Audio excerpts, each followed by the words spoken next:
The first time I saw her, every single being in that docking bay dropped to the floor. Not me. I didn't drop because I didn't know what she was yet. I was new. 3 weeks into my posting at Velthari Station, still learning which corridors smelled like coolant and which ones smelled like something that had died in the wall. I didn't have the experience to be afraid of the right things. That would change, but not in the way anyone expected. Let me back up a little. My name is Sergeant First Class Danielle Mercer. I was 31 years old when I got assigned to Velthari Station, and I want you to understand something about that posting before I tell you what happened there. Velthari wasn't a glamorous assignment. It wasn't one of those gleaming Federation hubs you see on recruitment posters, all clean light and smiling multispecies crews working in harmony. Velthari was a transit station on the edge of what the Alliance maps called disputed space, which was a polite way of saying nobody had fully decided who owned it yet, and so the people who passed through it were the kind of people who preferred not to be looked at too hard. Miners, traders, diplomats who weren't quite diplomats, soldiers between contracts who needed a place to be invisible for a while. And occasionally, beings that even the most hardened of those categories would quietly step away from. I was posted there as part of a joint peacekeeping rotation. Earth had been a full Alliance member for 11 years at that point, long enough for humans to stop being a novelty, but not long enough for anyone to fully trust us with anything sensitive. We were the newest species at the table, which meant we got the postings that the older members had stopped caring about. I was fine with that. I've always been fine with unglamorous work. My mother ran a hardware store in rural Virginia for 30 years, and she taught me that the work nobody wants to do is usually the work that actually matters. So there I was, Velthari Station.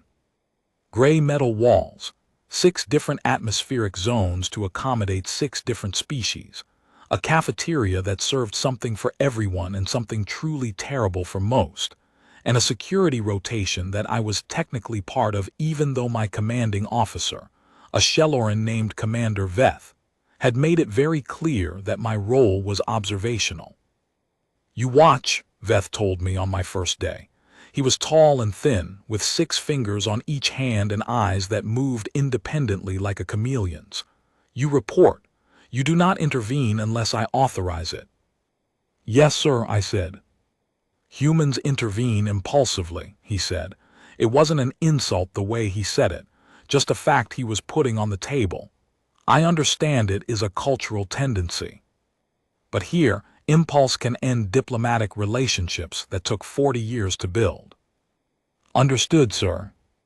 He looked at me for a long moment with both eyes simultaneously, which I'd learned was Shelloran for serious attention. "I hope so, Mercer." I spent those first 3 weeks learning the rhythms of the station, who came through when, which berths handled which traffic, where the tension points were. Velthari had something like a social ecosystem, its own invisible rules about territory and precedence. Certain species didn't share corridors willingly. Certain traders had standing agreements that superseded official docking schedules. There was an entire sub-economy of favors and avoidances that I was slowly mapping. I was good at observing, always had been. My mother used to say I had watchful eyes, which she meant as a compliment and I took as one. So on the morning of day 22, when the alert tone sounded in docking bay 17, 3 short pulses, which I'd already learned meant an unscheduled arrival from the outer sectors, I was already in position at my observation post by the upper gallery railing. I had my datapad.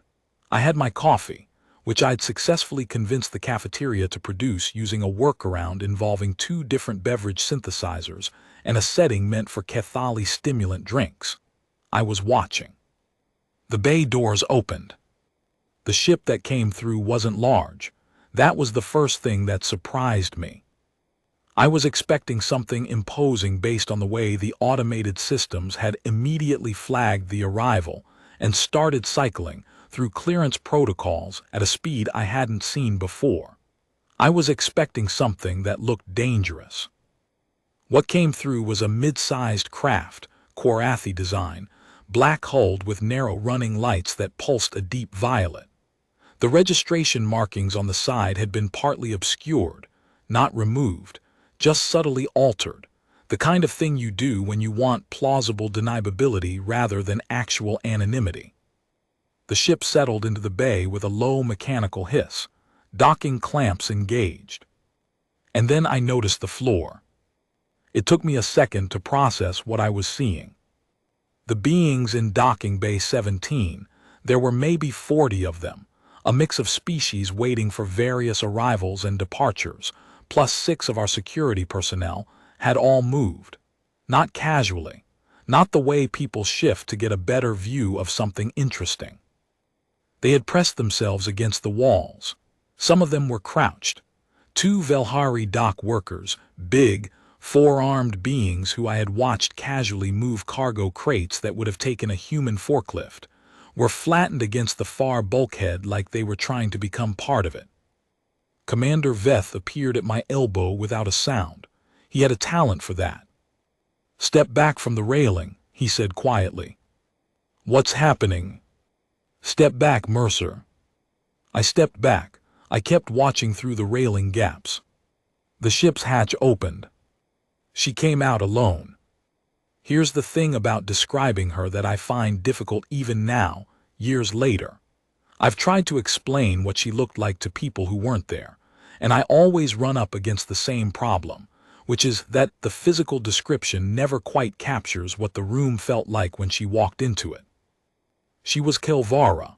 That was the species, and if you've spent any time in Alliance space, you already know that name and you already understand the reaction in that docking bay.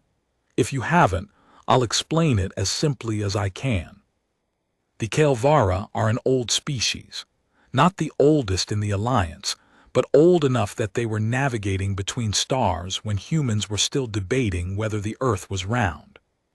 They evolved on a world called Kale, which is a planet that by most biological standards should not be able to sustain complex life.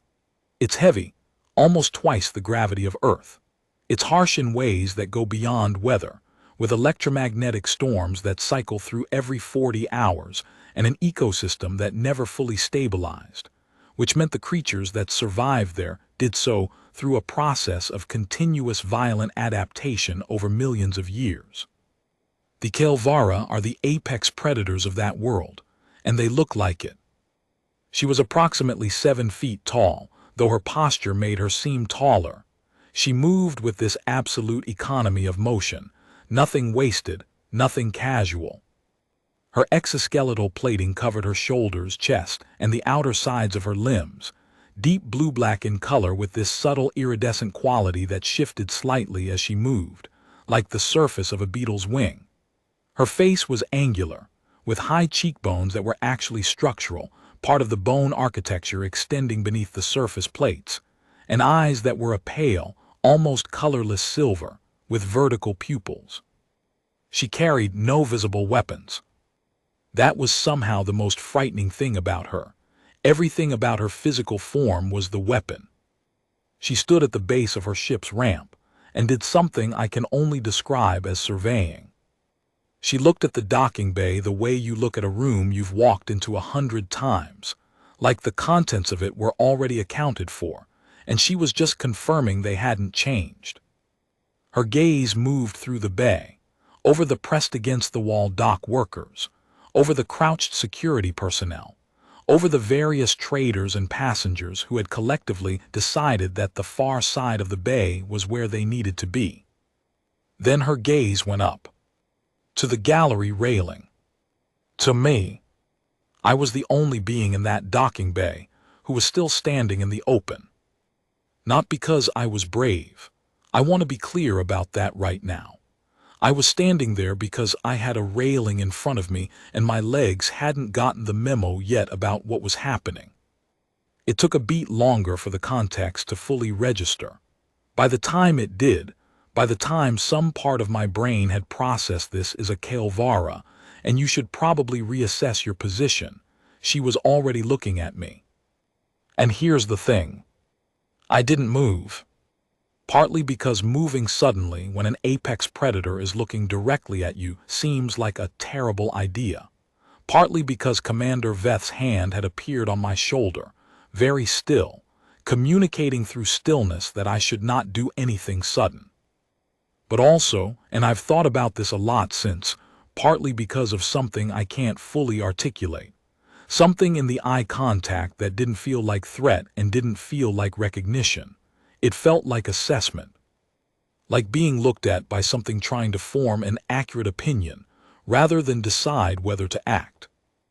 I held eye contact, not bravely, just because I didn't look away. After a moment, maybe 3 seconds, though it felt much longer, she looked away. She turned and began walking toward the station's main corridor access, and the crowd parted for her the way water parts for a ship's prow. Nobody said anything until the bay doors closed behind her. Then everybody said something at once. "You didn't move," Veth said. We were in his office, 20 minutes later. He had brought me there without explaining why, and I'd been standing in front of his desk trying to figure out if I was in trouble. "No, sir." "Why not?" I thought about it honestly. I didn't understand the threat fast enough to react to it, and then once I understood it, moving seemed worse than staying still. He studied me with one eye. The other was reviewing something on his console, which was a Shelloran multitasking habit I'd gotten used to. "Do you know who she is?" "A Kael'vara," I said. "I don't know her specifically." "Her name is Thessa Kael'vorn. Do you know what that surname suffix means in their culture?" I didn't. "It is an earned designation, not a family name, a title essentially. Kael'vorn means something that does not have a clean translation, but the nearest approximation in standard is something like she who ended the bloodline. It is given to warriors who have committed acts of such decisive violence that the enemy they faced effectively ceased to exist as a threat." I sat with that for a moment. "There are currently 4 living beings in the known galaxy who carry that suffix," Veth continued. "Thessa is one of them. She is also," he paused, and I got the impression he was choosing words carefully, "not someone I expected to see at Velthari." "Is she here officially?" "That is what I am trying to determine." He looked at me fully then, both eyes, which meant he was about to say something that mattered. "You made eye contact with her?" "Yes, sir." "She held it?" "Yes, sir." "That is unusual," Veth said. "Kael'vara do not typically hold eye contact with beings they consider beneath their attention. The fact that she held it with you may be significant." I didn't know what to do with that, so I just nodded. "I'm going to need you to do something that falls slightly outside your observational mandate," Veth said. He said it like he was not entirely comfortable with it. "Okay. I need someone to make contact with her, to understand why she's here. My people have standing protocols with the Kael'vara that require a certain amount of," he paused, "formal distance. Any approach from Shelloran security personnel will be read as an official challenge to her presence, which is not something I want to communicate." I understood slowly where this was going. "You want me to approach her?" I said. "You are human," Veth said. "Humans are," another careful pause, "outside the established frameworks. There is no protocol between Kael'vara and humans because the 2 species have barely encountered each other. She would have no established category for you." "So I'm a wild card?" "In the most diplomatic sense, yes." I thought about those silver eyes looking at me across the docking bay, about the 3 seconds of eye contact that the entire rest of the bay had apparently found remarkable. "I'll do it," I said. Veth looked at me for a long moment. "Mercer, I want to be direct with you about the risk." "I know what she is, sir." "You know of her, there is a difference." "Yes, sir." He nodded slowly. "I will tell you one more thing. In all of my years at Velthari, I have seen many beings that others consider dangerous. I have learned to read the difference between beings who are dangerous because they are unstable and beings who are dangerous because they are precisely what they are. Thessa Kaelvorn is the latter. She has never, in any documented encounter, acted without reason. He let that sit. That doesn't make her safe, he added, but it makes her predictable if you understand the logic. I nodded. I'll keep that in mind, sir. He turned back to his console. Try not to die, Mercer. First day it's been on my schedule, I said. He didn't laugh, but one of his eyes flickered in what I'd learned was the Shelloran equivalent of almost amusement. I found her in Corridor 7, which was one of the station's atmospheric transition zones. It ran along the outer hull and had a strip of reinforced transparent aluminum for a wall. You could see the stars if you stood in the right place, and the temperature ran about 3 degrees cooler than the rest of the station because of how the hull exchange worked. Most people moved through it quickly. It wasn't meant to linger in. She was standing at the transparent wall, looking out. I stopped about 15 feet away. Up close and 7 feet away with nothing between us is up close when we're talking about a Kaelvara.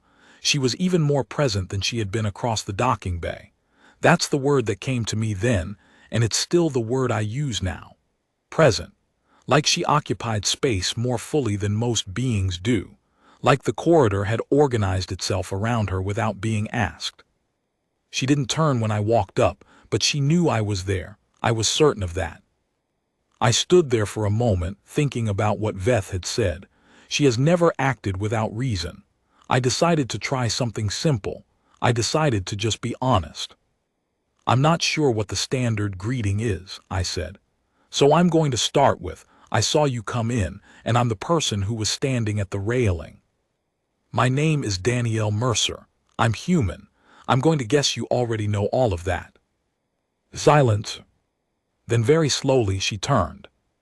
Her eyes found me with that same quality they'd had in the docking bay, measuring, not threatening, not yet, just deciding what I was. When she spoke, her standard was precise and low. You did not move when I arrived. No, I said, I was processing. Something shifted in her expression, not much, but a little. That is not the reason most beings give. What do they usually say? They say they were not afraid, a slight pause. That is always a lie. I was afraid, I said. Once I understood what was happening, but by then I'd already not moved, and it seemed like the window for moving had passed. She looked at me for a moment longer. Then she turned back to the stars. Honest, she said, like she was noting a data point. I stayed where I was. Can I ask why you're at Velthari? You can ask. I'm asking. Another pause, longer this time. I am looking for someone, she said. I waited in case there was more. There wasn't. Is it someone who's here? I asked. Not yet. She turned to look at me again, and this time there was something in her eyes that was not warm exactly, but not cold either. Something assessing that had moved slightly past pure assessment into something that acknowledged me as a specific individual rather than a category. Your commander sent you. Not a question. Yes, I said. But the words you used were your own. Yes. She looked at me for a long time. Then she said something that I didn't understand then, and that would take me the next 4 days to fully comprehend. Stay close, human, she said. When what I am waiting for arrives, you will want to be somewhere visible. The next 72 hours were the strangest of my career up to that point. Thessa, she didn't give me permission to use her name, but she also didn't stop me when I did, which I took as tacit acceptance, moved through Velthari Station like water moves through pipes. Smoothly. Along whatever path had the least resistance. She didn't announce herself, didn't seek attention, didn't engage in the aggressive posturing I'd been half expecting from a being with her reputation. She ate in the station cafeteria. She sat in the atmospheric lounge off Corridor 9 and appeared to read something on a handheld device. She slept, or performed the Kelvara equivalent, which I gathered was a kind of low-vigilance resting state that still registered everything in the surrounding area, in the room Commander Veth had quietly arranged for her. And everywhere she went, space cleared for her, not rudely, not because she demanded it. People just moved. They relocated their tables in the cafeteria. They chose different corridors. They looked at their datapads very intently when she passed. I stayed nearby, not obviously following her. I had enough situational awareness to understand that openly tailing a Kelvara warrior was probably not a great strategy, but in the same general spaces. Present. Visible. She noticed. I could tell she noticed because occasionally she would position herself near a window or an open area rather than against a wall, which gave me more space to be visible from. It was a small accommodation, but it was deliberate, and I filed it away. On the second day, she spoke to me without prompting. We were in the cafeteria. I was eating what the synthesizer had decided to call vegetable protein blend, which tasted approximately like someone had described a tomato to a computer, and the computer had done its best. She was sitting 2 tables over with a Kelvara nutritional supplement I'd watched her prepare from a kit she'd brought from her ship. I hadn't approached her. I was just eating my disappointing lunch. "You are not what I expected," she said, without looking up from her meal. "I get that a lot," I said. "Humans are described as impulsive," she said. "Reactive, driven by emotion to the point of predictability." "Some of us," I said.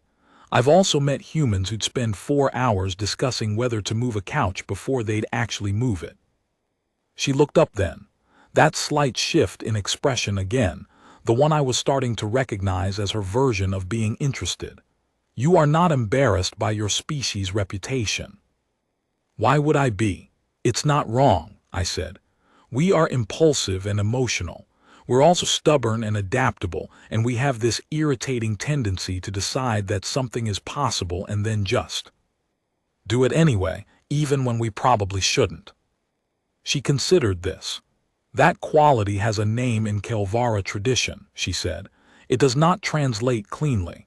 The nearest is something like the courage of things that do not know they should stop." "Is that a compliment?" "It is an observation," she said, "though among my people the distinction is often small." On the third day, she told me what she was waiting for. We were in Corridor 7 again.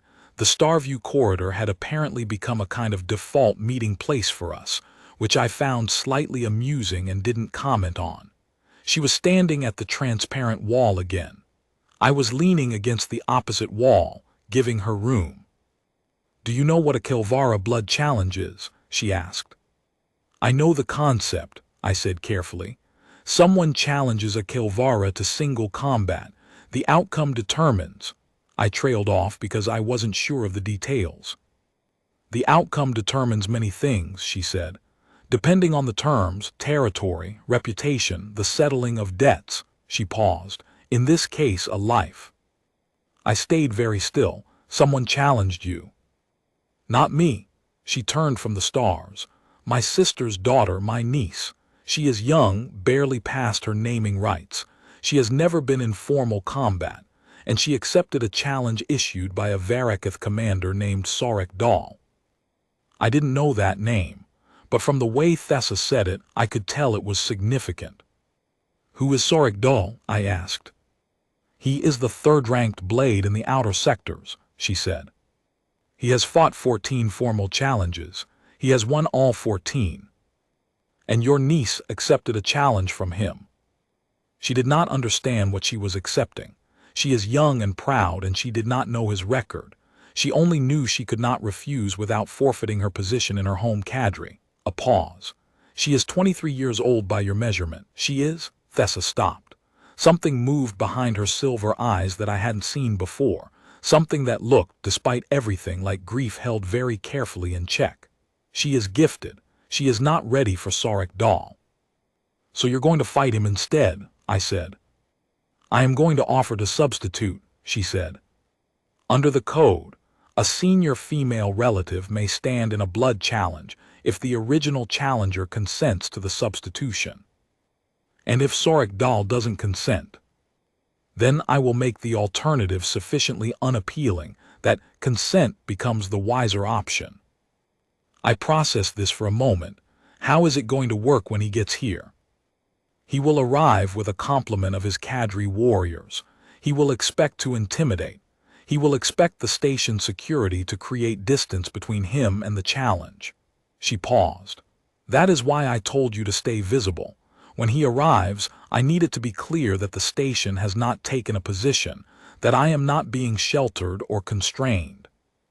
I understood then what she'd actually been doing since she arrived. She hadn't been resting or passing time. She'd been establishing her presence in a way that was entirely independent, not under station protection, not officially aligned with Velthari's security structure. Freestanding, alone. And she'd chosen me, the one being who'd been visible without moving, as a kind of visible witness to that independence. You need me to not stand between you and him, I said, but to be there. I need you to be exactly what you are, she said. A human, outside the frameworks, someone whose presence confirms that this is a genuine meeting and not a station-sanctioned arrangement. And if it goes wrong? She looked at me steadily. Then it goes wrong, that is not your concern. I'm making it my concern, I said. She looked at me for a long moment. Why? I thought about it honestly, the way I'd been trying to do since the docking bay. Because you've been straight with me since the beginning, I said, and I'm from a family where you don't let someone face something alone if you can help it. Another long look, then she turned back to the stars. Your species, she said quietly, is stranger than the records suggest. I took that as the highest compliment she'd given me so far. And 3 hours later, Sorik Dal's ship entered Velthari Station's docking range. Part 2. He came with 6 ships. I want you to sit with that for a second. Thessa Kaelvorn, a being whose title essentially meant she who erased an enemy, had arrived alone. 1 ship, slightly obscured markings, no escort. She'd walked off that ramp by herself and moved through Velthari Station for 3 days without a single bodyguard, a single attendant, a single being at her back. Sorik Dal came with 6 warships. I was at my observation post in the upper gallery of Docking Bay 17 when the convoy cleared the outer approach corridor. I had my datapad running a passive sensor feed, which was technically within my observational mandate even if the spirit of it was somewhere in a gray zone. Commander Veth was at my elbow, and for once he hadn't told me to step back. 6 Varakath cruisers, he said very quietly. He is making a statement. What kind of statement? I asked, though I thought I knew. That he does not consider this a formal challenge between warriors. He considers it a demonstration. Veth's independent eye tracked something on his console while the other stayed on the bay. He expects to arrive, display force, collect the concession, the niece's withdrawal from her cadre position, which is what he wants, and leave. He does not expect complications. He doesn't know Thessa's here, I said. No, Veth paused. He is about to. The ships docked in sequence. The main bay sealed around the lead vessel, a Varakath command cruiser, bigger than Thessa's ship by a significant factor, gray-hulled and angular in a way that looked designed to be uncomfortable to look at. The kind of ship that was built to communicate threat through its silhouette alone. The hatch opened. Sorik Dal was not 7 feet tall. He was maybe 6'2", which for Kelvara made him almost short. But what he lacked in height he made up for in something I can only describe as density. He was broad, with armor plating that was darker than Thessa's, almost black, and eyes that were amber rather than silver. He moved like a person who had been winning fights for so long that he'd stopped thinking about whether he was going to win, and had moved on to thinking about how much. He had 8 warriors at his back. They fanned out behind him in a practiced formation as he stepped off the ramp. His eyes swept the bay, fewer beings here than 3 days ago, word had gotten around and settled, briefly, on our security personnel. He looked at them the way you look at furniture. Then he looked up at the gallery. Veth and I were both there. He dismissed Veth with a glance, one Shelloran official, no threat, and then his gaze landed on me. He looked at me slightly longer, like he was trying to categorize me and the category wasn't immediately obvious. Then he looked away, and that was fine. I wasn't who mattered in this moment. Thessa appeared from the corridor access door on the far side of the bay. She had not changed. She was wearing the same close-fitting tactical garment she'd been in since she arrived, dark blue-black, no visible weapons. She walked across the bay floor with that same absolute economy of motion and stopped maybe 30 feet from Sarek Dal. The 8 warriors behind him moved. They didn't attack, they repositioned, spreading wider, which was clearly a trained response to a new presence in their principal's space. I saw 2 of them assess Thessa and then exchange a very quick look with each other. The kind of look that passes between people who have just realized the situation has changed significantly. Sarek Dal looked at Thessa for a long moment. "Kael'Vorn," he said. His standard was rougher than hers, more accented. "This is unexpected." "Sarek Dal," she said. "Just his name, nothing else." "You are not who I came to see." "I know," she said. "I am substituting." Silence in the bay. Heavy silence, the kind where you can hear the ventilation systems and nothing else because everyone who might be making noise has stopped. "The challenge was issued to Vera Kaelshin," Dahl said. "My terms were with her." "Your terms were with a Kael'Vara female of Shen bloodline in combat condition," Thessa said. "The code recognizes a senior female relative as a valid substitution. I am her mother's sister. I am claiming that right." Dahl's amber eyes narrowed slightly. He was doing math, the same math his 2 warriors had done faster than him. Thessa Kael'Vorn was the 3rd-ranked blade by most recent assessments. Sarek Dahl was 3rd from the other end. The math did not favor him. "You would fight in a young warrior's place," he said. "It wasn't entirely a question." "Yes." "That is," he paused. I could see him picking his framing carefully. "Unusual." "It is within the code," she said. "Do you dispute my right of substitution?" Another pause. "No, the code allows it." "Then do you accept the substitution?" He looked at her for a long time. His 8 warriors were very still. "If I fight you," he said slowly, "and I win, what are the terms?" "The original terms," she said. "Vera's withdrawal from Shen Kadri. You gain the position you wanted. And if I fight you and I lose, then you withdraw your challenge entirely. Vera remains in her cadre, and you do not issue another challenge to any member of Shen bloodline for a period of 20 years. Dahl looked at his warriors, then back at Thessa. "There is a 3rd option," he said. "There isn't," Thessa said. "I could decline the substitution." "The code gives you that right," she agreed. "Decline, and I will declare you unwilling. That declaration goes into the common record. Every cadre in the outer sectors reads the common record." The silence in the bay took on a different quality. Declaring someone unwilling in Kael'Vara culture was, Veth had explained to me in a rapid whispered briefing on the way down from the gallery. I'd moved quickly once I'd seen where this was heading, one of the more devastating social weapons available. It didn't mean cowardly. It meant specifically that you had issued a challenge and then refused the terms when they became inconvenient, which was, in their framework, actually worse than cowardly. It meant you played games with the code for advantage. Sarek Dahl's position in the outer sectors rested on his reputation.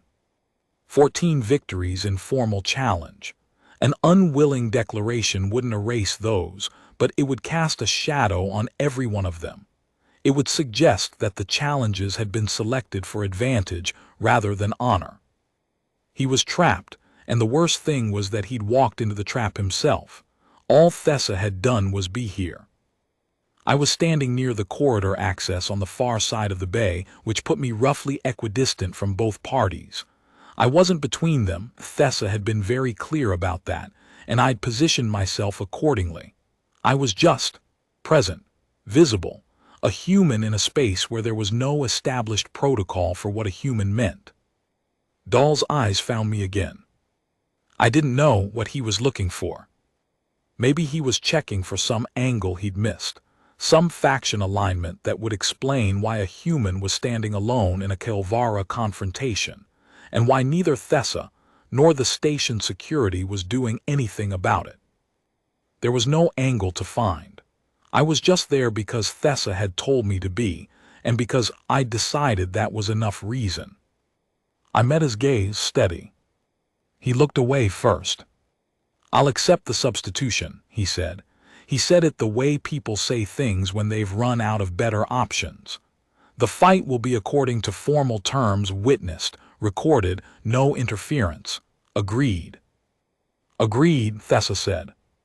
"When?" "Now," she said, "or at your preference if you need time to prepare." Dahl's jaw tightened. Saying he needed time to prepare, in front of his 8 warriors, after Thessa had clearly been ready for this conversation since she arrived, was not an option he wanted to take. "Now," he said, "I need to tell you about what happened in the next 6 minutes, but I need to be honest that I have almost no coherent memory of it. Not because it was traumatic, though traumatic is maybe not a wrong word. More because the speed and the nature of it were so far outside my reference points that my brain essentially switched from active processing to pure recording and didn't sort the footage until much later. Here is what I know happened. The fight, formal Kelvara challenge combat, took place in the cleared central area of Docking Bay 17, with Veth's reluctant approval and his security team maintaining a perimeter. It was over in 6 minutes and 14 seconds. I know the exact time because I had my datapad running and checked the timestamp after. Sarek Dahl was, by any reasonable measure, an exceptional fighter. His 14 challenge victories were not exaggerated or fabricated. He was fast, technically precise, and he fought with the composure of someone who had been in situations like this many times.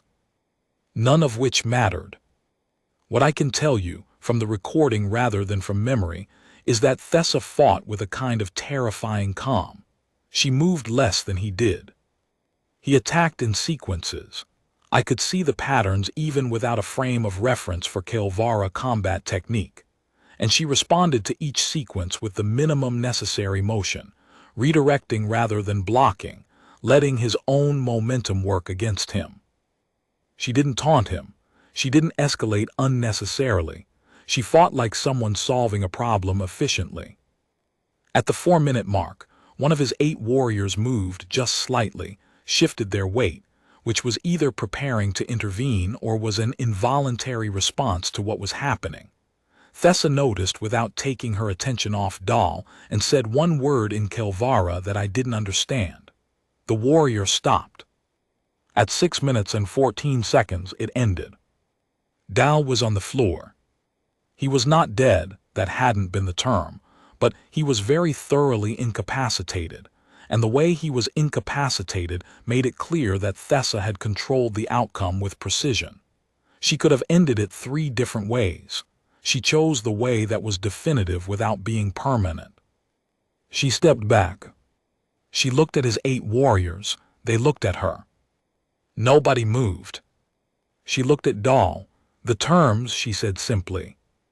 He took a few seconds, then accepted. She nodded once, and that was it. She turned and walked back across the bay toward the corridor access. She walked past me. "Don't follow immediately," she said, low enough that only I could hear it. "Give him the space to compose himself. It matters for what comes after." Then she was through the door. I stood in the bay for a few minutes, watching Dahl's warriors help him to his feet, watching the measured, quiet reorganization of a group of warriors processing an outcome they hadn't anticipated, watching Sarek Dahl, who had 14 victories and had arrived with 6 ships and 8 bodyguards, and the clear expectation that this would be simple, quietly recalibrate. He looked across the bay at me before he went back up the ramp. I don't know what he was looking for, I just looked back. He turned and went inside. I found Thessa in Corridor 7, of course. She was at the transparent wall. The stars were different from this angle than they'd been the other times we'd stood here. The station had rotated slightly in its orbit, bringing a different sector of the sky into view. There was a nebula visible if you looked in the right direction, pale green and violet, the kind of thing that just exists out there regardless of what happens in docking bays. I stood beside her, closer than I had before, not touching, just close, in the way that people stand when something has happened and the distance that was appropriate before feels like too much. "It's over," I asked. "The immediate situation," she said. "Dahl will honor the terms. The common record will show that he fought and lost, which is acceptable within the code. His reputation survives, diminished but intact. He will not challenge Vera again." "What about your niece?" Something in Thessa's posture shifted very subtly, but I'd been watching her long enough to notice. "She will be angry," she said. "She will feel that I made her decision for her." "You kind of did." "Yes," a pause. "She may not understand for some time why that was necessary. Perhaps she never will." Another pause longer. "That is acceptable." I thought about what it meant to stand in for someone, and know they might never thank you for it. To make the decision to absorb something that was coming for someone you loved, and accept that the act itself might cost you their gratitude. "My mother used to do something like that," I said, not because I thought Thessa needed to hear it, more because it felt like the honest thing to offer into the space. Not combat, but she had a way of making problems disappear before they reached us, moving things out of the way before we knew they were there. I didn't understand it until I was older. By then she'd been doing it for 20 years and I'd never said thank you. Thessa looked at me sideways. "Did you say it eventually?" "Every chance I get now," I said. She was quiet for a moment. "Humans," she said finally, "have an unusual relationship with gratitude." "How do you mean?" "Most species either perform it or withhold it. Humans seem to hold it like something that stays warm." She looked back at the stars. "I have noticed this." I didn't have a response to that, so I just stood there with her and looked at the nebula. She left the next morning. No announcement, no ceremony.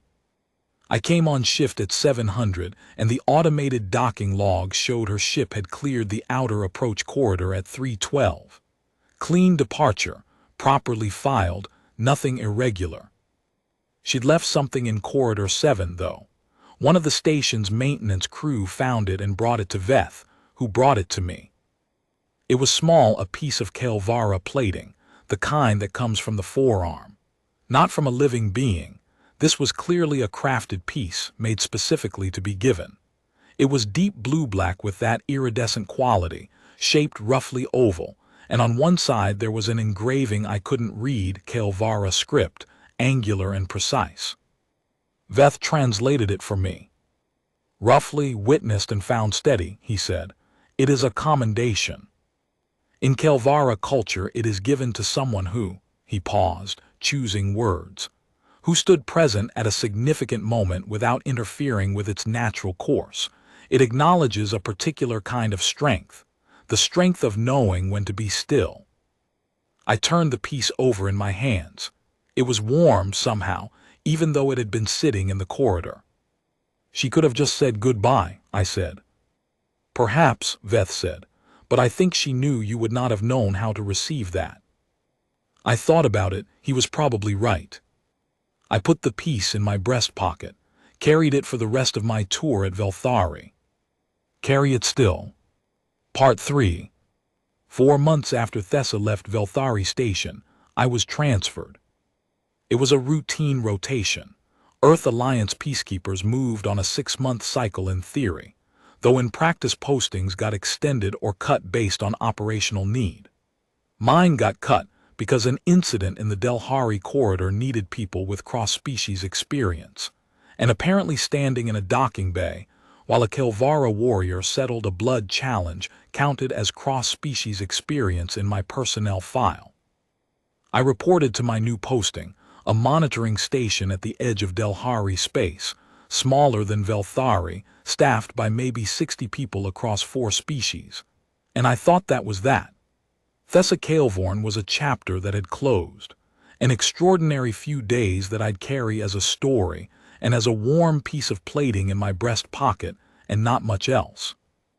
I was wrong about that. But that part of the story takes some setup. The Delhari corridor was a mess when I arrived, and mess is me being diplomatic.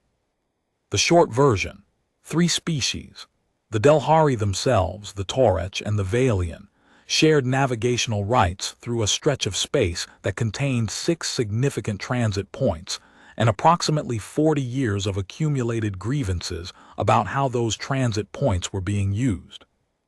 There had been 3 formal incidents in the past year, 2 of which had involved weapons fire that everyone was pretending hadn't been weapons fire, and one of which had involved the destruction of an unmanned monitoring relay that everyone was pretending had been equipment failure.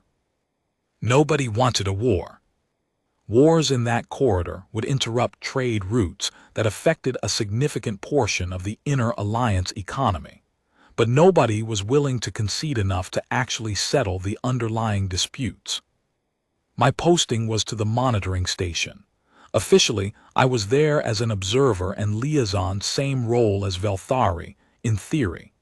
In practice, Commander Reel, the Valian officer running the station, made it clear within my first 24 hours that she expected me to be more active. I have 3 species in this corridor who don't trust each other, and a set of transit protocols that satisfies nobody, she told me, in a briefing room that smelled like ozone and something floral that turned out to be the Valian equivalent of coffee. I need someone who can move between all 3 without existing political baggage. Your file says you have Kelvara cross-species notation. Yes, ma'am. She looked at me steadily.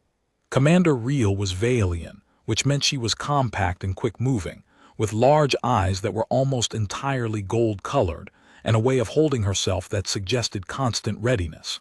She'd been in the Delhari corridor for 4 years and looked like it, not aged exactly, but experienced in the way that specific kinds of difficulty produce. The Kelvara notation is unusual for a human. Can I ask the context? I gave her the short version of Velthari. She listened without interrupting. And you maintained contact with this individual after? She asked when I finished. No, ma'am, she left. I was transferred. Reel looked at me for a moment. The Kelvara have a monitoring post at Transit Point 4, she said. They are not involved in the Delhari dispute, technically, but they have interests in corridor stability. The posting commander is someone I have not been able to make meaningful contact with. I had a feeling I knew where this was going. The posting commander, I said. Would that be? Thessakalvorn, said Commander Reel. Yes. I won't pretend I wasn't thrown by that. I spent about 20 minutes sitting in my quarters processing the coincidence, or what I was calling a coincidence, while simultaneously being aware that the galaxy is smaller than it looks, and that Thessakalvorn had specifically mentioned having interests in the outer sectors, which Delhari was firmly part of. Then I spent another 20 minutes deciding what to do about it. Then I wrote a message. I kept it simple, something like, Sergeant Danielle Mercer, Earth Alliance, posted to Delhari monitoring station as of 2 days ago. If you're the same Thessakalvorn I met at Velthari 4 months ago, I'd appreciate the chance to speak when schedules allow. If you're not, please disregard. I sent it through the standard interstation relay. I got a response in 47 minutes, which, given the relay distances in the corridor, was impressively fast. I am the same, TKV. It took 3 days to arrange the meeting. Thessa's post at Transit Point 4 was technically neutral territory under the corridor agreements, which meant my visit had to be cleared with all 3 of the disputing species monitoring liaisons. A procedural tangle that Commander Reel navigated with the weary efficiency of someone who had been dealing with bureaucratic tangles for 4 years. I took a station shuttle to Transit Point 4 on a Tuesday morning. The transit point itself was a compact installation, a monitoring and relay hub the Kilvara had established about 8 years prior, when their trade interests in the corridor had made maintaining a local presence worthwhile. It was smaller than either of the stations I'd worked at, more functional than comfortable. Clean lines, deep lighting, the faint hum of systems running at high capacity. Thessa met me at the docking collar. She looked exactly the same. I don't know why that surprised me. 4 months is nothing by any species reckoning, and she hadn't struck me as someone who changed quickly, but there was something settling about it, like the continuity of a reference point. "Mercer," she said. "Thessa," I said. We stood there for a second, which I think for both of us was the equivalent of a much longer acknowledgement. "Come," she said, and we went inside. She had an office, if you could call it that, more like a cleared space with a working console and 2 objects that served as seats and a transparent panel showing the corridor traffic, ships moving along the transit lanes, lights against dark, steady and distant. We sat across from each other, which felt both natural and slightly formal, the way it does when you've had important conversations with someone in informal spaces, and suddenly you're in something that resembles an official setting. "Your commander sent you again," she said. "She knew about Velthari," I said. "She wanted me to make contact. But I would have reached out anyway." "Why?" I thought about it. "Because the last time we talked, you told me something true about my species that I hadn't thought about that way before, about the courage of things that don't know they should stop." I paused. "And because you left without saying goodbye, which I have complicated feelings about." Something moved in her silver eyes. "I do not say goodbye," she said. "I know," Veth explained it. Veth had, in fact, explained that Kilvara formal farewells were considered attachments, acknowledgments that a separation might be permanent, and that many Kilvara avoided them as a matter of practice. "I'm not complaining. I'm just noting it for the record." "For the record," she repeated, very slight. "For the record," I confirmed. We sat in something that wasn't quite silence and wasn't quite comfortable. It was that middle space where 2 people who have had one significant shared experience are figuring out whether that experience has made them something to each other or whether it was just a moment that mattered and has since passed. "The corridor situation," she said eventually. "Your commander thinks I can help. She thinks a conversation between her station and your post could be useful," I said. "She's been trying to establish contact for weeks. You haven't responded to official communications." "Official communications from the 3 parties to this dispute are proxies for their political positions," she said. "I have no interest in becoming a proxy for any party." "You're not a proxy," I said. "You're a monitoring post. You have information and you have perspective, and you have no stake in which side gets slightly more favorable terms on Transit Point 3's scheduling priority." She looked at me. "You understand the dispute." "I've been reading briefings for 4 days straight," I said. "I understand enough to know that the actual sticking point is a scheduling equity formula from 32 years ago that nobody wants to be the first to suggest revising, because revising it would mean admitting it was wrong in the first place." She was quiet for a moment. "That assessment is more accurate than anything the official liaison reports contain." 32 years of political baggage is a lot of baggage, I said. "Sometimes it takes someone who hasn't been carrying it to say the obvious thing." She tilted her head slightly, a gesture I hadn't seen her make before but that I interpreted as a kind of considering. "That is what you do," she said. "Say the obvious thing." "When the obvious thing needs saying," I said. and you believe the scheduling formula revision is the obvious thing. I believe it's the load-bearing issue. Fix that honestly, and the other disputes lose most of their energy. But nobody in the corridor wants to be the first to suggest it because the first person to suggest it loses face. I looked at her. Your post is neutral. If the suggestion came from here, from a Kelvara monitoring station, she said, the suggestion would be interpreted as interference. Not if it came as an observation rather than a proposal, I said. A monitoring post reports on corridor conditions. If the Kelvara monitoring post submitted a corridor condition report that noted, as a matter of observed fact, that the current scheduling formula was producing measurable inefficiencies. I stopped because she was looking at me with that quality I'd first seen across a docking bay and again in a Starview corridor and now here. The measuring look, the one that came before decisions. You have thought about this carefully, she said. I had 4 days and nothing but briefings, I said, and a personal tendency toward finding the load-bearing thing. Silence. My niece sent me a message, she said without transition. I waited. It took her 3 months, she continued, but she wrote. A pause. She said she was angry, she said she understood. She said those 2 things in the same message, which I thought took some courage. What did you write back? That anger and understanding can coexist, she said. That I was glad she found space for both. I nodded. There wasn't much to add to that. She also said, Thessa continued, that one of her cadre mates who had heard about the substitution had told her that her aunt must love her very much to stand in Sarek way. She said she had replied that her aunt would not use the word love. She paused. She was right that I would not, Thessa said. We do not have a direct equivalent, but we have a word that means.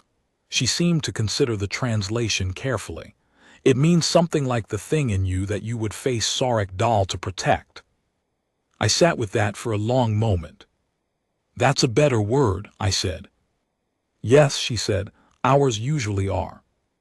The corridor situation took 6 weeks to resolve. I'm going to be honest with you.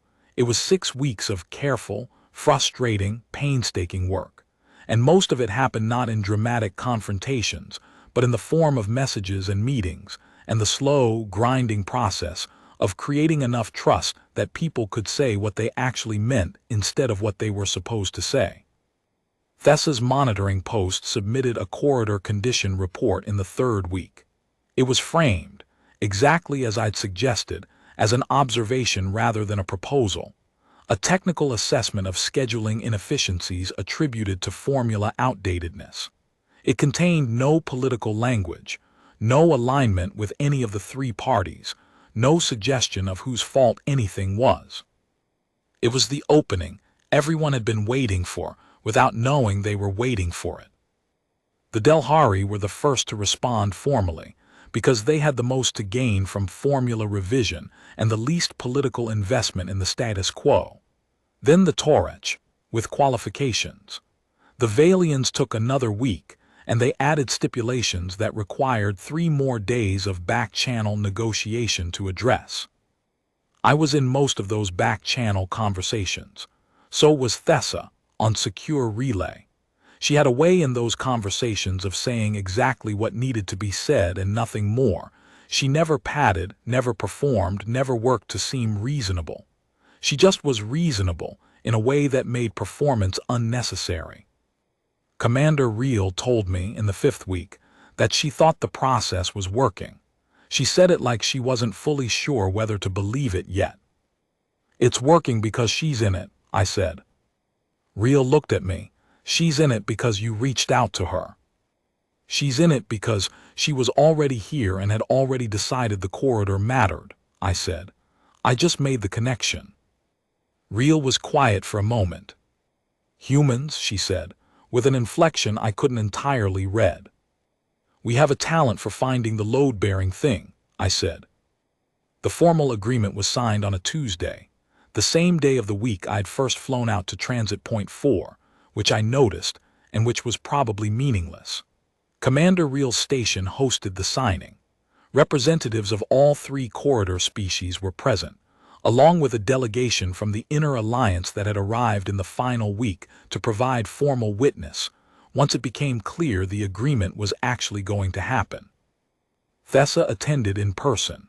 She arrived the morning of the signing, alone, in the same mid-sized black-hulled ship with the slightly obscured registration markings. I met her at the docking collar of Real's station, which was a smaller bay than Velthari's 17, with lower ceilings and better lighting, and none of the dramatic charged atmosphere of that first arrival. She walked off the ramp and looked around and then looked at me. "No one ran," she said. "No one ran," I confirmed. "Different crowd, different context." "Different context," she agreed. She looked at me steadily. "You look tired." 6 weeks of back-channel negotiations, I said. "I'm fine." "You are tired," she said again. It wasn't criticism, just accuracy. "I'm fine and tired," I said. "They can coexist." The corner of her mouth moved. I'd never seen her mouth move quite like that before. It wasn't a smile, not exactly, or at least not a smile the way I perform smiles. It was something more internal, like the expression of a thought that had decided it wanted to be visible. We walked to the briefing room together. The signing itself was formal and careful and slightly stiff in the way that formal multi-species agreements tend to be, where everyone is very conscious that the moment is being recorded and everything that is said will live in the official record forever. I sat in the back of the room and watched it happen. After, when the delegations were working through the post-signing reception, a Valian institution that the other species had accepted with varying degrees of enthusiasm, I found a corner near the corridor access and stood there with something that was supposed to be a fruit-based beverage and was mostly tasting like mild plastic. Thessa appeared beside me. She had a Kelvara supplement drink she'd apparently brought from her ship. We stood there and watched the room. "How long is your posting here?" she asked. "Currently scheduled for another 5 months," I said. "Could extend. Could get cut early, same as last time." "And then?" "Another posting somewhere," I said. "That's the nature of it." She was quiet for a moment. "The Kelvara have monitoring posts at 7 locations in this sector," she said. "I rotate between 4 of them. My schedule is not fixed." I looked at her. "Is that relevant information?" "It might be," she said, "depending on your next posting." I thought about what Veth had told me months ago at Velthari, that she was predictable if you understood the logic, that she had never acted without reason. "Are you telling me that if I end up near one of those 4 locations, you'll be findable?" I asked. "I am telling you that the monitoring relay frequencies for all 7 of my posts are included in the standard corridor navigation data for this sector," she said, "which you now have access to." "That's a lot of words for yes," I said. The corner of her mouth moved again, slightly more than before. "It is," she agreed. "Here's what I want to say about Thessa Kaelvorn, now that I've tried to tell this story as straight as I can. The galaxy is full of stories about the most dangerous being in the room, about power and fear, and what happens when something apex level walks into a space and everybody else moves out of the way. Those stories aren't wrong. What happened in Docking Bay 17 was real. Those dock workers flat against the wall were not performing. They were responding to something true about what she was. But here's the part that doesn't make it into the stories. The part I had to actually be there to understand. The most dangerous being in the room was also the one who had come alone to protect a 23-year-old she loved with a word that didn't have a clean translation, who had stood in a Starview corridor and looked at a nebula and noted, quietly, that humans hold gratitude like something that stays warm, who had chosen, out of every piece of advice she could have given me in that docking bay, to say, "Stay close and be visible," and then give him the space to compose himself afterward, because it matters for what comes after. That's not a warrior's instruction. That's a diplomat's. That's someone who has been in enough significant moments to know that how they end shapes what comes next. The most dangerous being in the room was also the most careful one. Not careful the way frightened things are careful. Careful the way things that have thought very hard about consequences are careful. She didn't run from conflict. She also didn't seek it. She went to Velthari because someone she loved needed a door closed, and she closed it with the minimum force necessary. She went to the Delhari corridor because the instability there threatened things she cared about, and when someone gave her a clean way to help, she took it without making a production of the help. She carried her power like she carried herself, economically, with nothing wasted. I'm still in the Earth Alliance peacekeeping rotation.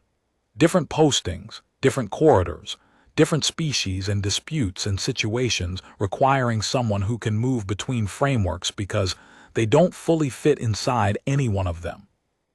I've been back to Transit Point 4 twice. Both times she was there, which means either the scheduling worked out or she made sure it did. The second visit, she showed me a message from her niece. Vera had been promoted within the Shen cadre, a significant jump, earned. The message was 2 lines. The first said she was glad Thessa had been there, at Velthari, that morning.